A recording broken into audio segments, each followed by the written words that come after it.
Saya diajak Pak Purnomo waktu beliau masih menjadi Menteri Energi, tur ke beberapa kota, naik pesawat ya. Kami transit dari Jakarta menuju Semarang, Surabaya, ya kan. Nah di tengah jalan menuju ke kota kalau nggak salah Ternate, saya ingat banget Ternate. Kita udah siap-siap prepare, pilot udah mengumumkan semua pakai sabuk pengaman, dikencangkan, semua nggak boleh lagi jalan-jalan gitu ke toilet, balik ke kursi masing-masing. Dan ini yang lucunya nih, kita udah siap-siap, udah tegang gitu kan, persiapan sambil baca-baca doa lah, yang tahu tuh ada apa banget. Tiba-tiba, kok naik lagi? Kita kaget, ada apa Pak? Diumumkan apa? Bapak Ibu, kita gagal mendarat karena apa? Di landasan ada kambing lewat, kambing bos.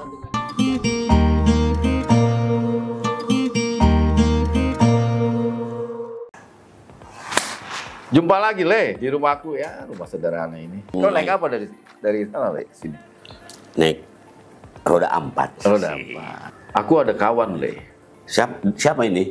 Dari kampung kau juga, dari Sumatera ini kawan aku lama. Kemudian Jangan-jangan aku kenal ini. Iya kan? Biasa dipanggil Bang Godang. Wah, dongan sahuta itu. Apa sih Godang itu apa sih Le? Besar, banyak. Begitu. Pasti badannya besar dan rezekinya pun banyak. Wah, kalau ini enggak Le. Bang Godang yang gue kenal. Informasinya pun banyak. Informasinya yang besar Le. Iya. Udah pasti. dasar ini informasinya. Orangnya sih kecil Le. Tapi Justru kecil-kecil itu yang lincah ya kan. Dunia guncang kalau orang kecil itu kan. Nanti kita ngobrol banyak Ya. soal. Karena gini, kawan Godang ini sekarang ini dari mulai masuk menjadi wartawan, kemudian itu selalu ada di sumber energi. Kalau gue bicara sumber energi, kenapa?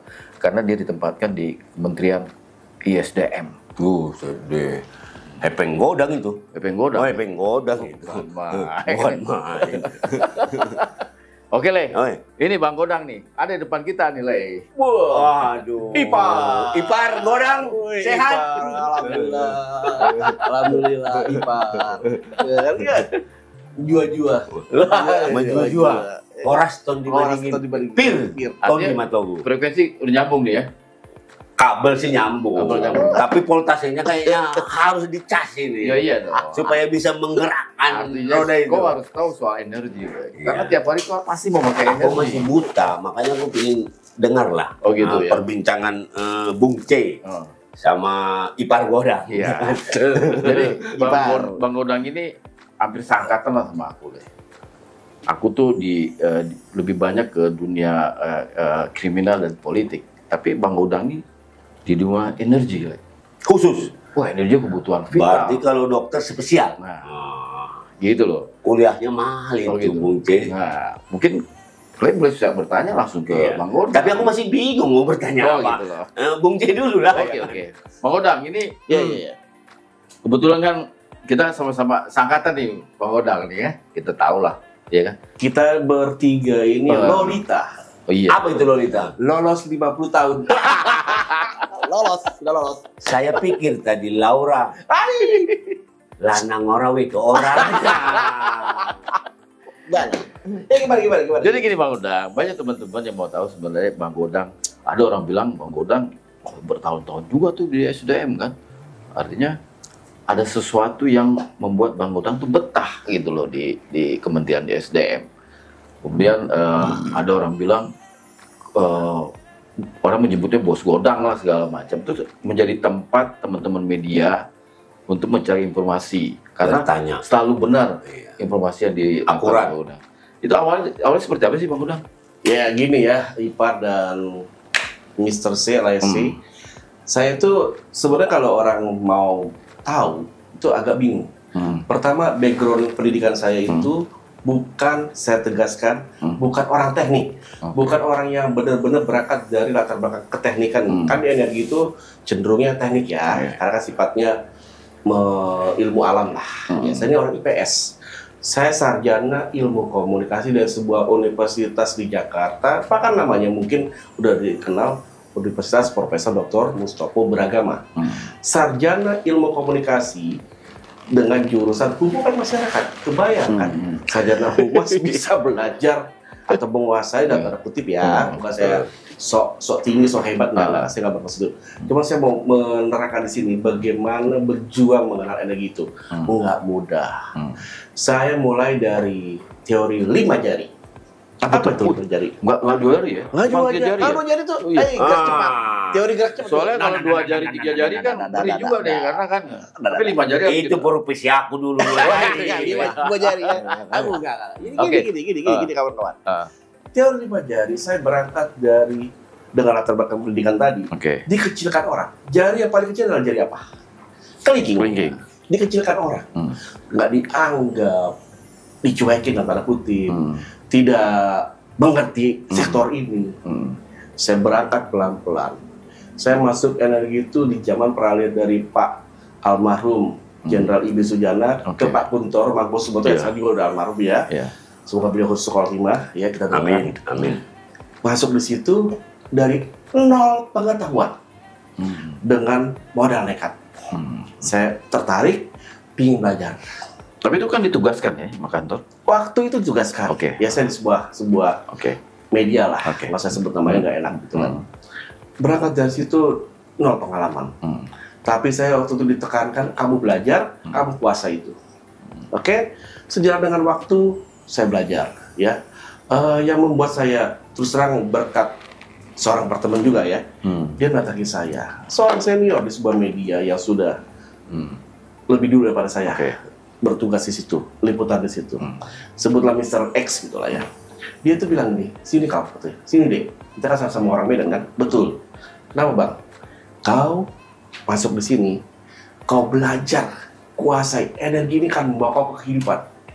Kuasai ini sehingga hidup lebih baik. Gitu ya bang. Tapi berat bang, belajarlah. Aku bersedia ngajari kau. Aku diajari oleh orang ini. Orang ini mengajari aku dari 0.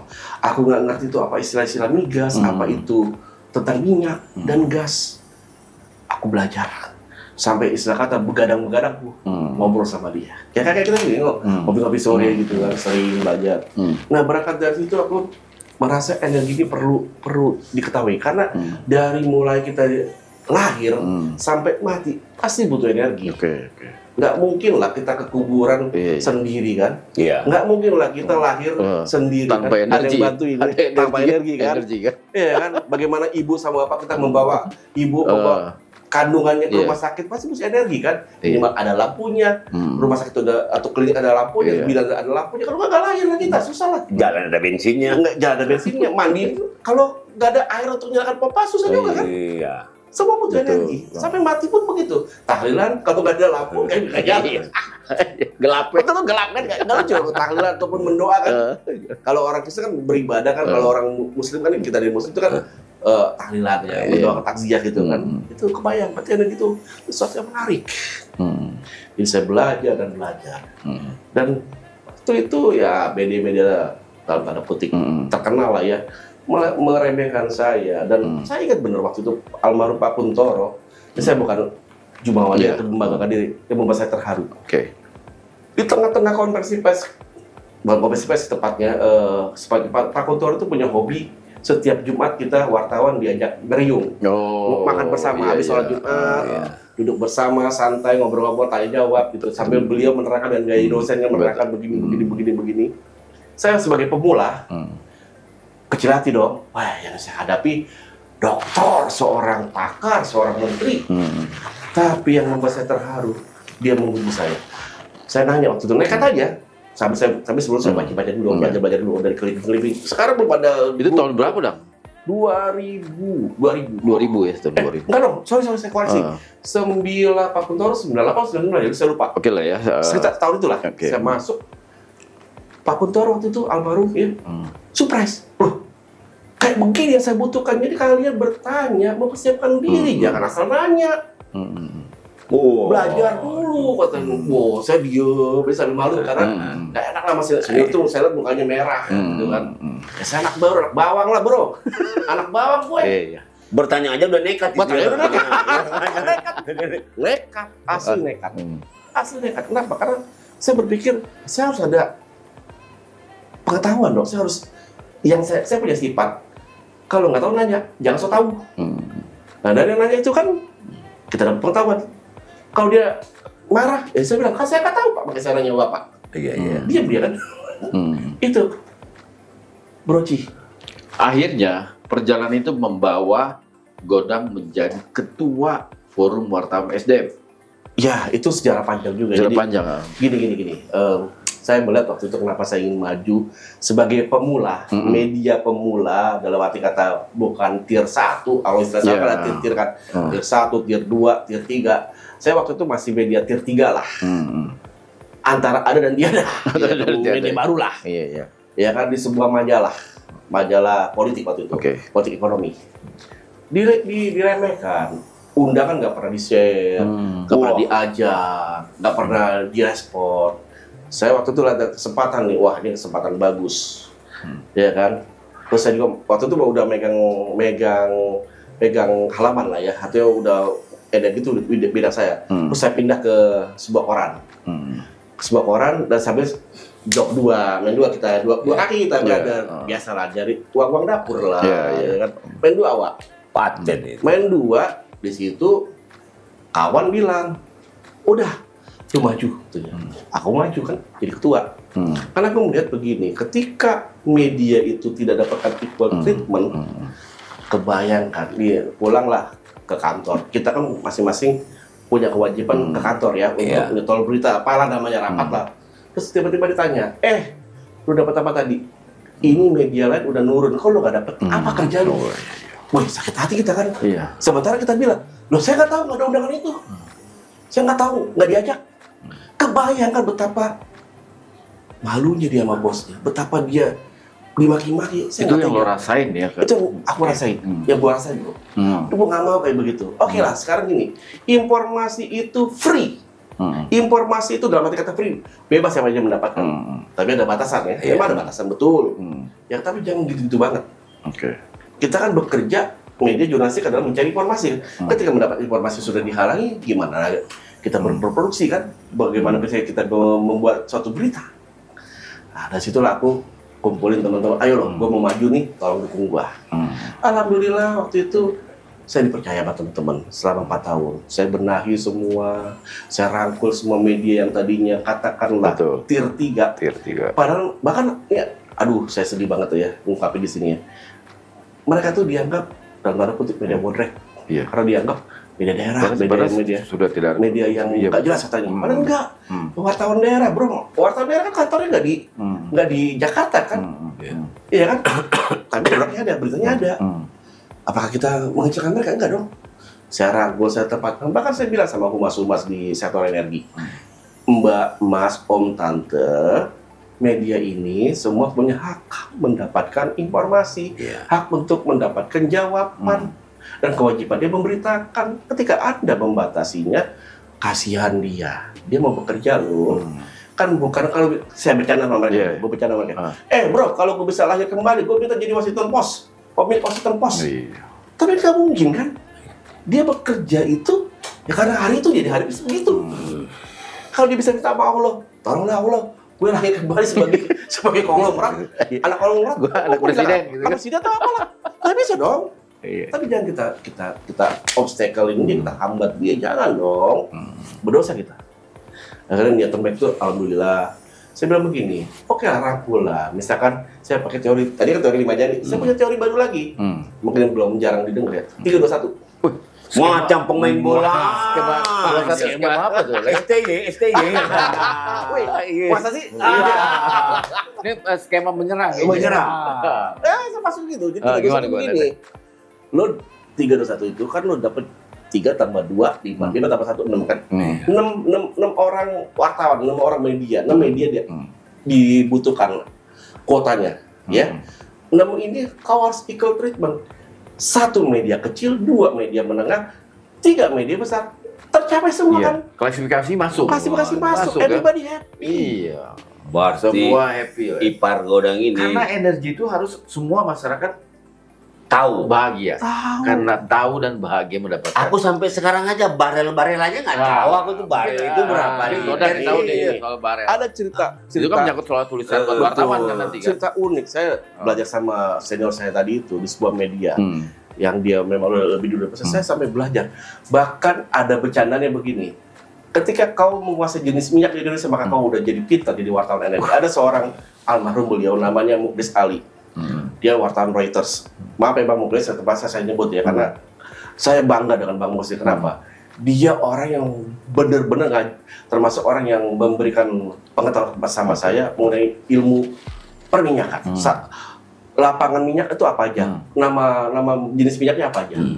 Ada Cinta, Duri, Minas, ya kan? Sumatera Light. Itu ada jenis minyak. Jadi bukan kita kan mengenalnya minyak pom bensin merek P, merek B, merek ini gitu kan. Enggak, ada jenisnya. Dari lapangan crude-nya itu ada jenis crude. Rio lain lagi, ini lain lagi jenisnya, ini lain lagi. Saya belajar. Beda-beda ya, macam kopi juga dong ya. Beda-beda, ada Robusta Arabica. Minyak juga begitu ada ya. kopi Simalung, ada kopi Sidikalang. Ada pula kopi Sipirok ya kan. Sipirok. Gitu. Itu tiap daerah ya. Tiap daerah beda-beda, setiap lapangan itu karakternya apa kandungannya yang berbeda, apa hanya penyebutan namanya aja? Penyebutan nama. Ada juga sebagian beda karakternya, ada minyak berat, ada minyak ringan. Yang kebanyakan di Indonesia itu dijual ke diekspor minyak ringan, Sumatera Light, crude, SLC.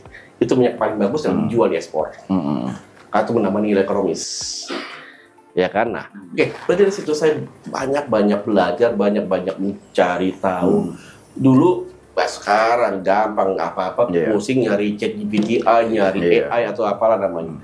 Dulu saya nggak paham nih apa itu satuan barang. Tahu nggak apa? Pergi aku ke perpustakaan Humas. Humas sini dulu. Apa Bang? Pinjam clipping hari ini dong. Oh ya Bang. Aku baca, belajar. Nanya-nanya sama senior, nanya-nanya sama pejabat. Bahkan ada dulu seorang, saya nggak usah sebut namanya, nggak enak ya. Beliau itu sebagai tenaga ahli di Kementerian, staf ahli menteri. Itu kan kalau di eselon kan eselon 1B ya. Artinya dia punya jabatan tapi bukan memimpin suatu instansi atau institusi kan. Saya berkenalan sama dia, saya berguru sama dia. Beliau sudah almarhum. Kenapa Dang? Gini Pak, saya mau belajar nih, saya nggak ngerti. Oh ya udah kamu ikut mobil saya. Jadi kamu mobil. Wah, alhamdulillah. Ditembeng, udah ikut saya. Kau rumahnya di mana? Saya rumahnya di daerah Regensi. Oh, udah ke rumah saya. Ayo. Dia di Puri Beta. Ciledug juga kan. Wah, safari kita Pak. Sejalan kita. Ya udah, ayo belajar di mobil. Saya tanya jawab sama dia. Maaf ya Pak, kalau saya nggak ngerti karena saya bukan backgroundnya dari perminyakan. Saya bukan background dari ahli teknik. Oh ya nggak apa-apa, saya ngerti. Malah saya senang. Itu Bapak yang satu. Nah, Bapak yang satu lagi masih staf ahli menteri juga. Saya belajar sama dia. Kebetulan dia staf ahli bidang ekonomi, bidang ekonomi energi. Beliau tuh udah dokter, intar lagi ya. Saya tanya belajar, bang. Nah yang dilalanya, orang-orang yang tadi saya belajar ini, suatu ketika naik jabatan. Beliau menjadi Wadirut Pertamina. Yang satu lagi menjadi apa? Kepala BP Migas. Dari orang-orang saya belajar. Artinya orang-orang ini yang membentuk pengetahuan saya tentang migas. Mereka dengan sukarela, dengan senang hati belajar mengajari saya. Saya terima kasih sama beliau semua. Sangat berjasa. Memberikan saya pengalaman itu, pengetahuan yang nggak dapat di kuliah. Jadi kalau oh ya, saya mau bilang lagi gini. Energi itu banyak ya. Ada migas, tambang, listrik. Sekarang ada energi terbarukan ya. Ada lagi energi nuklir, segala macam lah, banyak energi ya. Tapi yang paling saya tertarik itu adalah di bidang migas, walaupun semua itu saya ketahui. Bayangkan satu otak banyak. Ini saya suka bercanda nih sama istri. Ini otakku satu hari ini belajar tentang minyak, satu lagi listrik. Ini listrik bahasa ini tambang nih. Otak buat kayak ada lemari, ada bagian. Kebayangkan bagaimana bisa mempelajari itu. Jadi ketika itu berdiskusi, kadang orang suka heran, bukan sombong, bukan apa, karena saya pengen membagikan ilmu kepada adik-adik kita. Belajarlah kau, kuasai semua bidang, sehingga dari situ kau bisa hidup. Alhamdulillah, hampir 26 tahun lah saya di sektor energi yang bisa sampai sekarang menghidupi. Ya kan? Nggak sayang Bung C kalau jadi menteri staf ahli. Alhamdulillah, saya jujur, Staf ahli. saya lebih suka di belakang saja. Karena saya bukan orang tipikal yang mau terkenal. Enggak butuh terkenal. Saya butuh duit. Bang Godang, ini ada cerita kalau saya lihat cerita lucu ya, menarik juga sih kalau saya mau tanya sama Bang Godang soal bahwa ada nama penyebutan Godang disebut Bos Godang. Itu gimana tuh? Apa karena kalau orang mau ke ke SDM, entah itu wartawan, entah itu saya nggak tahu apa pejabat atau pengusaha, dia harus ketemu Godang gitu. Makanya disebut Bos Godang. Itu ceritanya gimana sih gitu? Gini. Pertama, kan seperti tadi Ipar bilang Godang itu artinya banyak besar. Saya yakin juga ada nama Godang-Godang lain di dunia inilah. Saya nggak tahu di mana gitu. Tapi saya membedakan diri supaya menikname yang menyebutnya enak. Dan kebetulan juga alamat email saya, jadi saya tambahin Bos. Tapi udah catatan S1 bukan 2. Jadi Bos. Kalau Bos yang S2 lebih bos gitu. S1 ya? S1. Nah jadi itu di situ tadi seperti tadi Lai bilang bahwa banyak orang pejabat atau apa. Saya bukan calo, bukan apa. Teman konsultasi, teman bertukar pikiran. Dia pengen tahu frame-nya dari wartawan seperti apa yang harus dia lakukan, bagaimana cara menghadapi media, bagaimana cara menghadapi industri ini. Isu-isu apa sih yang common yang akan terjadi, apa yang harus dia kelola gitu. Bro. Oh jadi soal hantu pun kenal sama ini Godang di kementerian gitu. Dia pasti baca dari Simbah ya. Iya. Pasti dari satu kolom Betul. Mr. K kan. Betul. Yang ditulis oleh kawan saya juga. Bung Dosi ya. Bung Dosi ini saya nggak jujur. Bila ta'ala saya nggak pernah nyuruh dia, nggak pernah beritakan dia nulis tentang saya. Dia mengungkapkan apa adanya. Iya. Itu story yang dia cerita sama saya. Mungkin karena Bang Godang lama juga, artinya pulang juga lama di sana, sering di sana, sampai hantu pun ngelihat, Bang Godang ada di sini gitu. Jadi begini. Saya kembali lagi ya, bukan sok sombong, sok terkenal, sok apa enggak, saya nggak mau gitu. Gue tuh kepengen begini loh. Semua orang tuh saya anggap equal. Allah menciptakan manusia itu sebagai makhluk mulia, makhluk yang sama derajat. Entah itu pejabat, entah itu karyawan, entah itu staff, entah itu cleaning service, saya temenin semua. Semua lapisan saya temenin tanpa memandang jabatan dia. Karena bagi saya dia itu adalah makhluk ciptaan Allah yang sangat mulia. Saya hargai dia. Masya Allah. Dia nggak boleh. Ini hebat. Dalam juga. Itu saya dengan tulus bergaul. Jadi ya sampai si Dosi bilang, Bang Godang ini hantunya kenal. Buset, hantu gimana cari ketemu hantu? Sedangkan gua aja lihat hantu mungkin, apa lu gitu? Gitu, brother. Jadi gua tuh nggak mau menganggap semua orang itu berdasarkan jabatan atau berdasarkan apalah kepentingan. Semua sama, makhluk ciptaan Allah yang maha mulia. Kita harus rangkul sahabat. Tapi ada yang bilang The Legend Godang, wah, SDM berat ini bro. Orang ada yang bilang begitu. Menyandang nama itu berat. Saya masih banyak kurang. Gue ini bukan manusia sempurna, banyak kekurangan, banyak kelemahan lah. Tapi ya saya mencoba menjadi terbaik lah. Sebenarnya saya ini untuk anak istri kok, bukan untuk yang lain. The Legend itu karena melihat saya berjalan panjang. Saya punya niat waktu itu, tambah lagi saya tambahin tadi. Tadi udah ceritakan bahwa ada senior yang mengajari saya seperti itu. Saya bilang sama diri saya sendiri. Kita ke rumah sakit ataupun ke klinik, kalau kita punya duit, pasti nyari the best dokter. Dokter spesialis. Sekarang aku tanya sama kalian berdua lah. Kau sakit mata parah, kau bukan merendahkan, maaf ya, bukan merendahkan profesi dokter ya, maaf ya. Pilih mana, dokter biasa atau dokter spesialis? Spesialis lah. Tapi mahal kan? Materi mahal banyak kan? Karena itulah aku pengen jadi dokter spesialis, dibayar mahal. Mahal punya kawan, mahal dalam arti itu bukan duit ya. Pengetahuannya, pengalamannya, itu kan bagaimana cara dia menjawab atau mencari isu. Itu loh. Itu membuat mungkin maaf sekali orang menilai saya sebagai legend.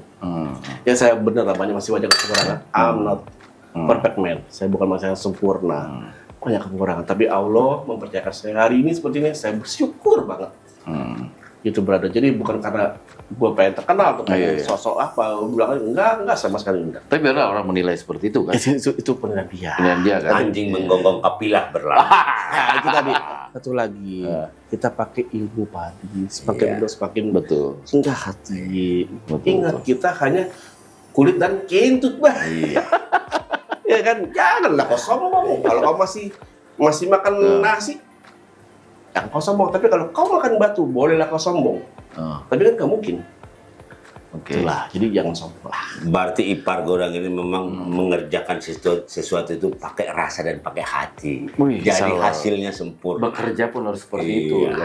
Tapi memang seseorang itu harus terhina dulu sebenarnya, baru dia bangkit. Seperti cerita ipar Godang ini. Merasa dikecilkan dia, merasa dikecilkan. 5 jari ya. Awas. Tapi menarik tuh 5 jari tuh. 5 jari. Karena itu pedoman. Kita belum pernah terhina kayaknya. Makanya gini aja kan. Karena belum terhina. Terhina gitu. Saya sakit hatinya tuh, Itu ada acara dicuekin, nanya ini dicuekin, nanya itu dicuekin. Oh, lu gitu ya. Saya nggak dendam sama mereka, saya nggak benci mereka, tidak. Bahkan jadi lucu. Orang yang tadinya dalam tanda kutip merasa dirinya hebat, big power. Satu ketika dia kebetulan di media terkenal ya, media internasional lah. Wawancara, saya punya kebiasaan nggak pernah pulang cepat ke rumah karena saya tahu informasi itu datang sore-sore, nggak ada percaya kan? Karena menteri itu selalu pas kerja nih banyak tamu. Nah banyak tamu itulah yang saya ambil kesempatan untuk menjadi eksklusif. Itu strategi saya untuk membuat berita lain daripada yang lain. Saya tunggu nongkrong, ada dia juga nongkrong. Oke, sama-sama lah kami nongkrong. Ngobrol, tiba-tiba ada datang pejabat. Waktu itu Gubernur Papua dan Gubernur OPEC. Gubernur Papua saya lupa, apakah Pak Lukas Anambi atau siapa, saya lupa. Tapi Gubernur OPEC saya ingat banget, Gubernur OPEC di Indonesia. Indonesia itu punya perwakilan di OPEC dan menjadi Gubernur OPEC diangkat, itu namanya Pak Maizar Rahman. Dr. Maizar Rahman. Kawan saya tadi media terkenal wawancara bersama dengan saya. Saya biarkan dia wawancara. Pangpung. Tapi saya dengar, saya rekam. Pangpung, selesai. Tiba-tiba dia nge-report. Waktu dia ber-report, dia telepon ke kantornya di sana lah. Baipon. Saya dengar, Bang, salah lo. Maksud lu apa, Dang? Tadi lu bilang apa, Bang, nama dia, Bang? Maizar Rahman. Salah, Bang, nama dia Maizar Rahman. Oh gitu ya? Wah, untung lo ingetin gua, kalau nggak gua salah patah tuh. Kebayang kalau saya punya dendam sama senior tadi, saya cuekin tuh, saya biarkan dia menderita, tapi saya nggak mau. Jangan pada membalas kejahatan dan kejahatan. Jangan. Itu yang membuat ipar Godang ini, karena rasa sakit hati. Kalau saya nanti begitu, akan saya rangkul semua. Padahal sebenarnya ada pandangan yang selama ini gue ini Dang, kalau wartawan di SDM tuh eksklusif loh. Itu gimana sih itu? Benar nggak sih? Ya, mungkin karena bidangnya itu kelihatan high class, orang-orang proletar kalau istilah zaman dulu ya, orang-orang yang bersahaja gitu. Ini sih eksklusif. Ya memang bidangnya eksklusif karena memang dia sumber daya alam. Bidang yang sangat seksi sekali, yang sangat hajat hidup orang banyak. Itu mungkin eksklusifnya. Padahal sebenarnya enggak lah, semua sama. Semua wartawan tuh kayak tadi Lesi itu di crime gitu kan, sampai cemong-cemong itu kan dunia cemong-cemong kan, kan.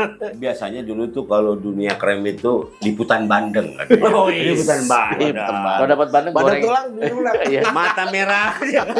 Gue kalau dengar ada liputan Bandeng, gue tinggal bilang digoreng aja Bandeng. Itu tadi, kembali gitu. Eksklusifnya itu sebenarnya tadi karena dia lebih proletar lah ya. Memang nuansanya begitulah ya.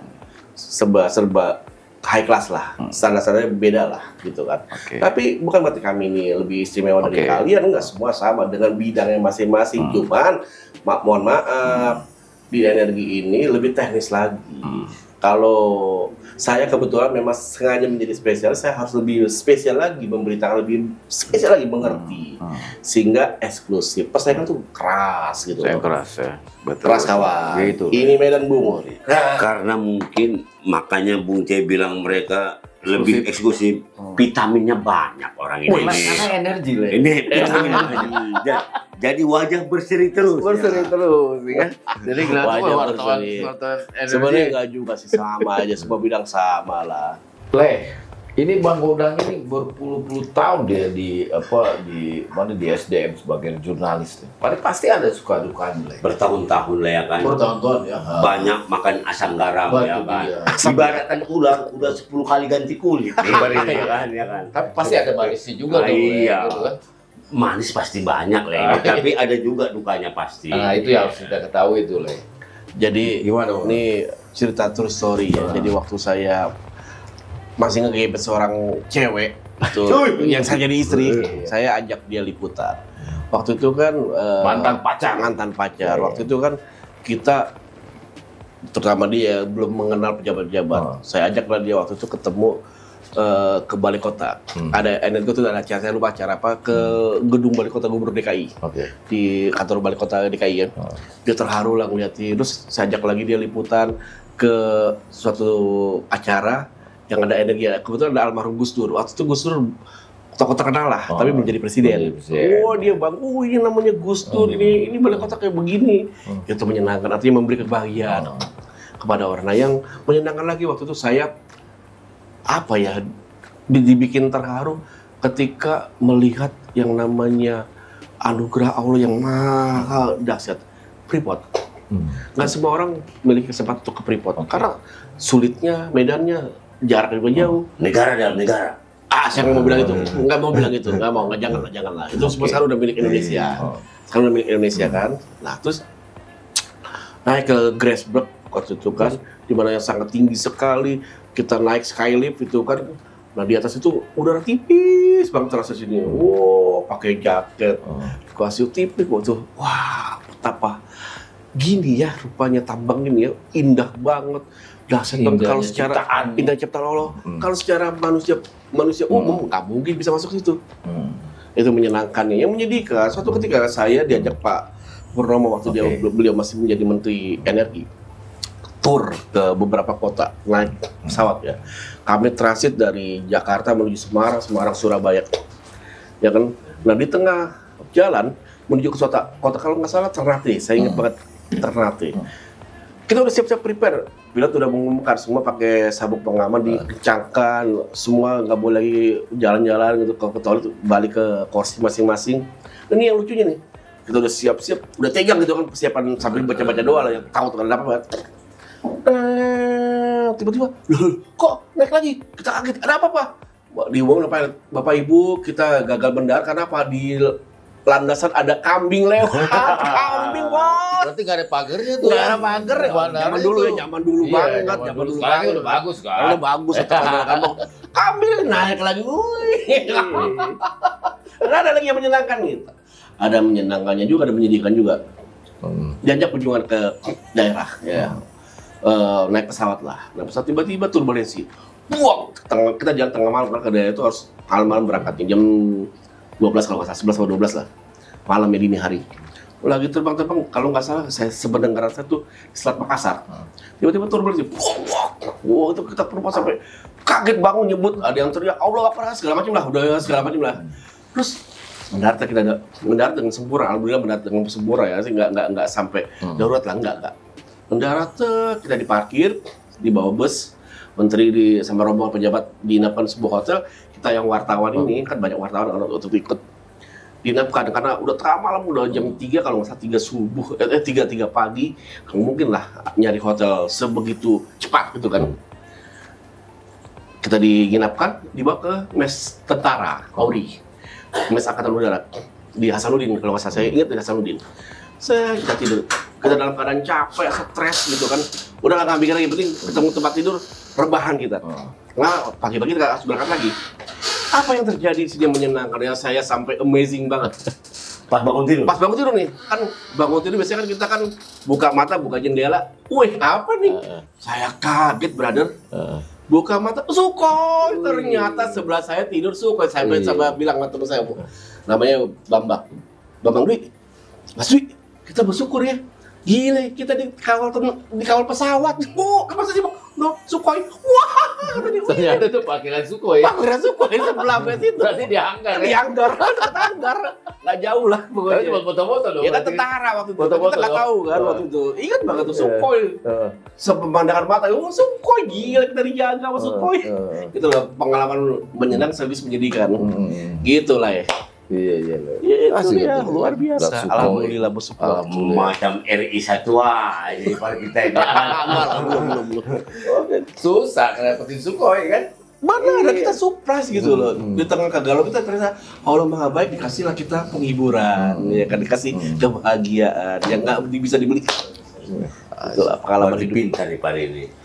Masih pacar dibawa meliput, langsung jatuh cinta. Kakak itu ya kan. Itu dia. Kan ngebagian orang lain tuh Orang lain itu ibadah gitu kan. Ternyata kecantol juga kan gitu. Ada misil ya. Ada misil. Ada bisi di balik udangnya. Ada misil. Bos Godang membawa bisi udang. Bang Godang nih kita Siap. sedikit ya. Ya mungkin di luar dari ini diskusi kita hari ini. Berpuluh-puluh tahun atau bertahun-tahun Bang Godang ini di Kementerian SDM lah ya. Artinya dengan petanya energi kita ini, pandangan Bang Godang seperti apa sih ke depan? Berapa tahun lagi sih cadangan kita ini? Karena masyarakat Masih banyak atau banyak atau enggak sih gitu. Nah itu pertanyaan yang sudah sering terjadi dan bahkan kerap terjadi. Cadangan kita berapa banyak lagi sih? Semua itu karena karunia Allah. Besarnya bisa diukur. Artinya ada potensi cadangan yang bisa diketahui secara matematis, secara hitungan-hitungan ilmu alam, ilmu pasti ada. Tapi kan kita harus mengelolanya dengan baik.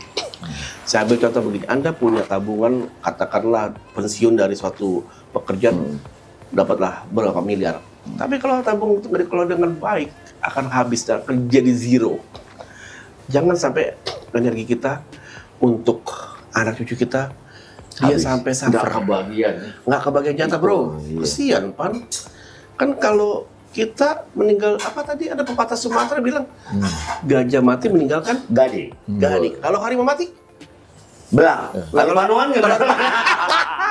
Ada bintik hilang belangnya kan? Hilang belangnya gitu. Itu brother. Iya. Jadi kita harus tata kelola dengan baik.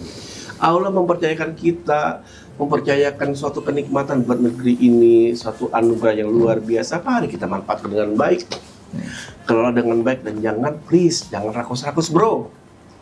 Kenapa? Kalau rakus ya habis. Tuhan pun marah. Tuhan pun marah. Arti kunci di tata kelola ya Bang Godang. Tata kelola. Tata Kalau kelola dengan benar. baik, dengan benar, Ke depan pun ke depan buat aman. anak cucu kita mereka Aman. ngerasain juga kan. Legacy kita itu, warisan kita itu. Bagaimana anak cucu kita bisa dengan nyaman menikmati lampu yang bercahaya, menikmati AC yang dingin, menikmati mandi dengan sempurna, anak air mengalir dari pompa yang memompa air itu. Enak kan? Cocoknya bos goreng ini jadi menteri. Aduh, Ya. amin. Saya nggak punya Itulah Indonesia niat. lah ya. Doa Indonesia aja lah. ditanam aja. Tongkat aja jadi jadi tanaman. Jadi tanaman. Nah satu lagi yang saya mau ingatkan sama kita semua, yang Anda perbuat hari ini berdampak besar kepada kemudian hari. Langkah kita satu hari ini akan menentukan langkah kita berikutnya. Pak Purnomo, kebetulan saya sama beliau banyak belajar, mengajarkan saya. Energi itu adalah sesuatu yang sangat dianugerahi oleh Allah, kemurahan bagi kita atau manfaat bagi kita. Ya, jaga itu dengan baik. Dan dia bilang begini, ketika kau masuk energi, satu kakimu di surga, satu kakimu di neraka. Kau pilih yang mana? Artinya Pak Purnomo kasih pesan, kelola dengan baik. Jangan tadi yang kenikmatan sorga itu, sorga udah dipegang, udah diinjak kita, tiba-tiba menjadi neraka. Bahaya bro. Kelola dengan baik, supaya membawa ke maslahatan bersama. Luar biasa. Bukan biasa di luar kan? Lah, ini Bang Godang ini dengar-dengar dia ngebangun sebuah lembaga nih lah. Yang Lembaga apa pasti itu? lembaga berkaitan dengan energi. Kok kalau mau belajar, tanya lah. Mungkin kalau bisa ada waktu bisa diskusi dengan Bang. Saya akan Lembaga- datang, lembaga- saya akan datang ke rumah. Silakan. Lembaga apa? Silakan. Jadi gini. Lembaga. Saya sama beberapa teman media ya, teman-teman wartawan. bersepakat untuk membuat sebuah institut. Iya. Kita kasih nama Institut Energi atau Energi Institute for Transition. Sekarang kan isunya adalah transisi energi. Nah, secara spelling untuk grammar berantakan H. Nggak mungkin lah. Energi Institute for Transition itu kan grammarnya kacau lah ya. Tapi penyebutannya enak H. Iya. Nah, lembaga ini ataupun wadah ini kami pakai untuk mengedukasikan perihal energi kepada siapapun, termasuk sasaran tembaknya adalah jurnalis. Supaya jurnalis pertama dia dapat berita, kedua dia dapat ilmu, Paham ya. paham, Dan ke publik juga. dan ke publik juga. Dan satu lagi yang paling penting, perusahaan ataupun institusi ataupun lembaga bisa mengkomunikasikannya dengan gamblang kepada wartawan melalui media massa dia. Dapat semua, masuk tuh barang. Everybody happy. Nah, institut ini memang saya dirikan masih muda usianya, belum sampai 2 tahun lah ya. Tapi saya optimis melalui wadah ini, lembaga ini bisa mendidik wartawan dengan baik, mengenal energi dengan baik. Karena sulit, kan gitu. Saya sendiri belajar energi itu udah kayak orang kuliah. 3-4 tahun saya baru belajar dengan bisa mengerti energi dengan baik. Walaupun jujur aja sampai sekarang saya masih belajar. Karena dinamika energi itu luar biasa. Silih berganti lah. Seperti roda kehidupan berputar. Tantangannya setiap saat berbeda. Setiap saat, setiap masa ada waktunya, setiap waktu ada masanya. Ada masanya. Ya, itulah yang saya pelajari. Ya kan, nggak mau lepas atau nggak mau meninggalkan itu. Sampai detik ini pun makanya saya sering baca-baca atau melihat itu. Informasi-informasi saya serap dan saya pelajari, saya kembangkan. Makanya pesan saya nih pada teman-teman yang muda-muda nih, sekecil apapun informasi kau pelajari itu, kau kembangkan dirimu menjadi berguna bagi dirimu, setidaknya bagi dirimu sendiri lah, untuk memberikan kehidupan yang baik kepada dirimu sendiri dan keluargamu. Amin. Itu. Energi itu nggak putus-putus ya, Bang. Nggak bakal putus ya. Nggak pengelolanya aja kan, Pengelolaannya itu aja. Ya itu tadi, manfaatkan dengan baik, kelola dengan baik, sehingga hasilnya memberikan kebaikan. Ingat satu hal, niat baik, hasil pasti baik. Ya. Kapan kau bisa mau Nanam padi pasti tumbuh rumput. Nanam rumput nggak bakalan tumbuh padi. Itu dia. Wah, dalam ini. Dan rumputnya bergoyang. Kita nanam kebaikan aja masih orang Ya. Itu yang saya rasakan. Tapi ya udahlah. Apabila berlalu anjing menggonggong. kencing. Jadi gitu lah. Jadi kapan kau ada waktu, main-mainlah ke Siap. Bang Godang. Ternyata kau deket rumahnya ini. Dekat lah. Main, tapi jangan lupakan tipe 21 rumahku ini lah. Enggak lah, ini kan apa namanya ya, rumah peristiwa. Saksi peristiwa di sini. Jadi semua peristiwa-peristiwa akan kita bincangkan di sini. Banyak wartawan-wartawan yang akan gue undang ke sini lah, ke rumah. Jadi kita silaturahmi, menjaga. Karena biasanya kekayaan wartawan hanya satu, Bang Godang. Silaturahmi. Jaringan. Itu kekayaan kita sebagai wartawan. Hidup wartawan. Hidup. Jurnalis tidak akan mati. Ya kan? Benar nggak, Bang Godang? Jurnalis never die ya. Yang ada itu adalah kuburan. Oke, siap. Thank you. Terima kasih. Oke. Bos Godang, Oras. dong dimanikin, pir dong dimatogo. Iya, habis beras makan kabar.